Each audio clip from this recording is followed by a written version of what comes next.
Let's get it. Hey guys, what's going on? I know that some people aren't really familiar with how I do things or try to run things. I try to read through as many of the comments as I possibly can. There was a comment that actually hit my attention, and I wanted to acknowledge this person because they said something that was very endearing to me, and it was quite special what she said. And I just want to give a big shout out to Jewel Scheffer. I know you're going through some things. I want to let you know that I am supporting you, I am pulling for you, and I hope the best for you. You said you enjoy my videos, and hearing me talk helps you get through some issues that you're having currently. I hope that this video finds you. I hope it touches you, and more importantly, I hope it motivates you to keep fighting and keep pushing and being the best person that you possibly can, because you're being you. All right? Now, I also want to give a huge shout out to Alicia Glagowski.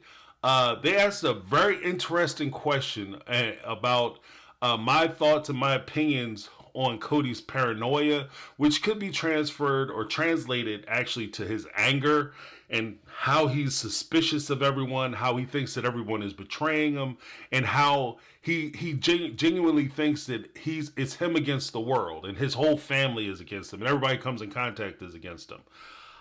Just with that real quick, I think that when you start from the beginning, when there's such a desire to be the big man on campus, to be popular, to be the famous person, a lot of folks don't look at the downsides of that popularity and that notoriety. Like, for instance, if you are a movie star or old-timey movie star or a television star, and you're out and you're having a bad day or a bad night, and you run into a pack of fans, you run into the paparazzi, you run into some photographers or somebody who's going to record you, you have to be very careful about how you approach the public and how you're viewed in that moment in time, because that could negatively impact your image moving forward.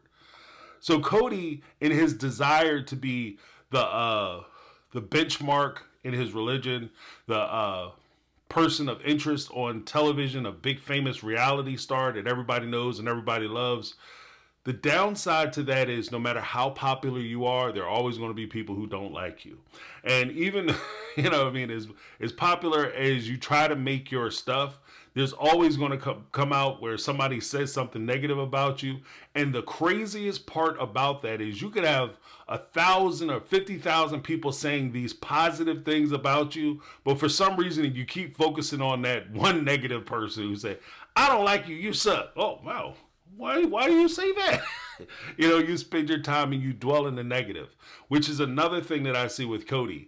His feelings are hurt. He's going through changes within his family. He feels betrayed. He feels abandoned. He feels like he's been left, even though a lot of that is his own doing and his own responsibility, because he's culpable for his bad behavior and causing a lot of the turmoil he had within his family. The truth of the matter is, regardless of who caused it, he's undergoing that pain. And because he's undergoing that pain, he wants to lash out to the people around him, and he's kind of tender. He's tender-hearted, as they used to say. He got a tender bottom. So he's looking to everybody because he's in pain, and he's lashing out because he wants to protect himself. I think that that's part of it. And by him trying to protect himself, he doesn't want to be hurt like he was hurt before. So it's easier for you to be the strong man by attacking everybody around you and by attacking people before they have an opportunity to hurt you. So before you can hurt me, I'm going to hurt you.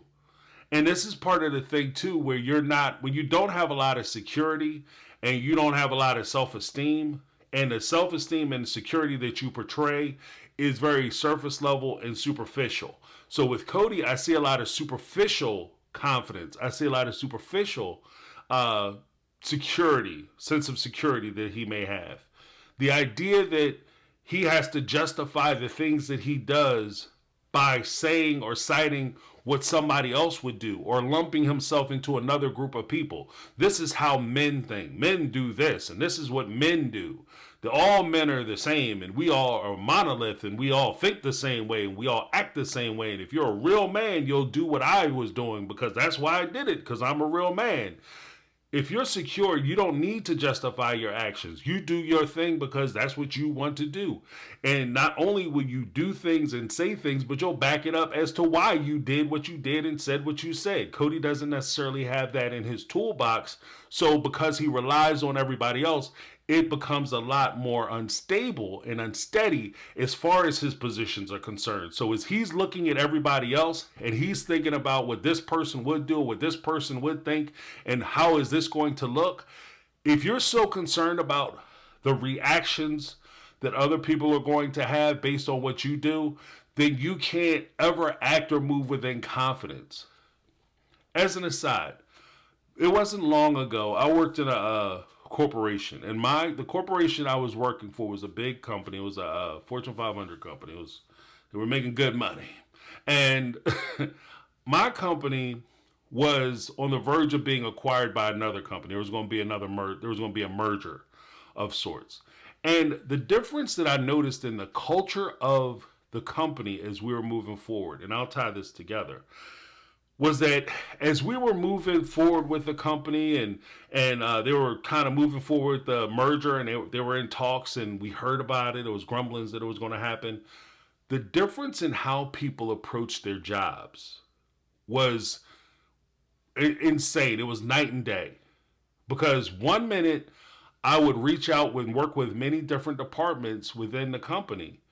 And when I reached out to people were in good, chipper moods. You know, for the most part, people were polite, professional, so on and so forth. They were very efficient with doing their job prior to the acquisition. But once the merger talks started happening, everybody was spending more time afraid of their job and keeping their job. And what's going to happen to my job when we get acquired, or when this merger goes through? What's going to happen to me? That it was harder for them to focus on the things that they would need to do that was actually their job. And same, when people are so worried about being on TV and what is this person going to say and how is this going to look, and if I do this people might have this reaction. So you get in a mindset where you're trying to outthink the audience so you can plan what it's going to look like and what it's going to come off as.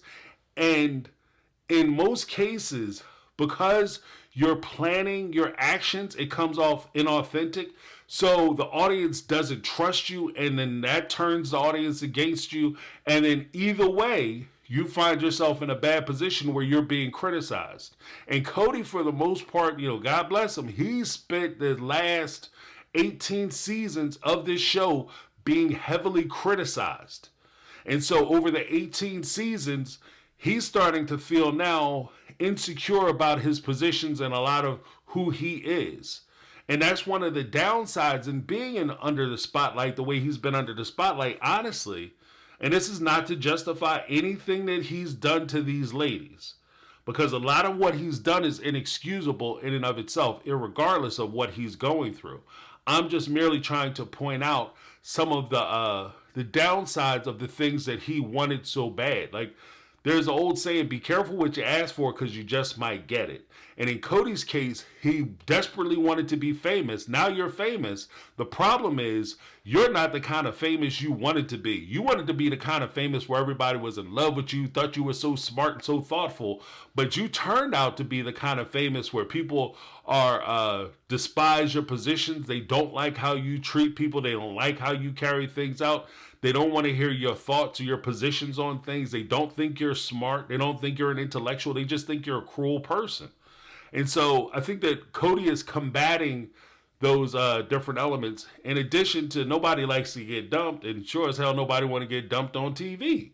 And what's even worse than that is nobody wants to get dumped on TV, and then the fan base of the TV show sides with your ex. Like, that's a nightmare scenario for most people. So I understand why Kody is upset from that regard. I'm not saying he doesn't deserve it. I'm just saying I get it.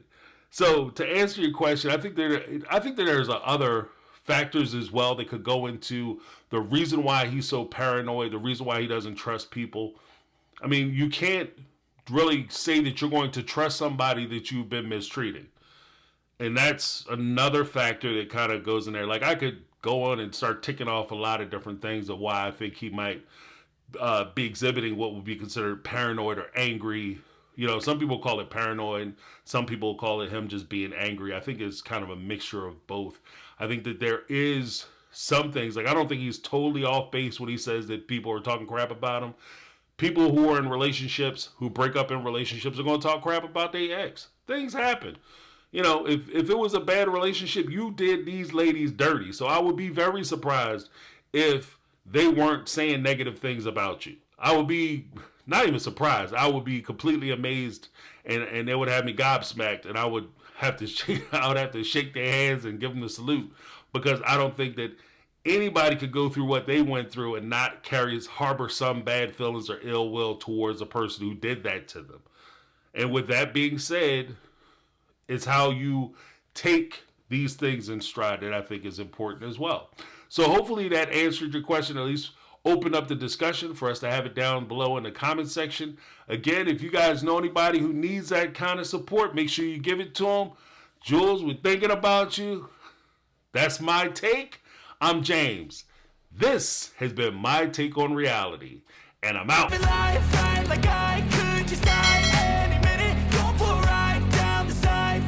Yeah.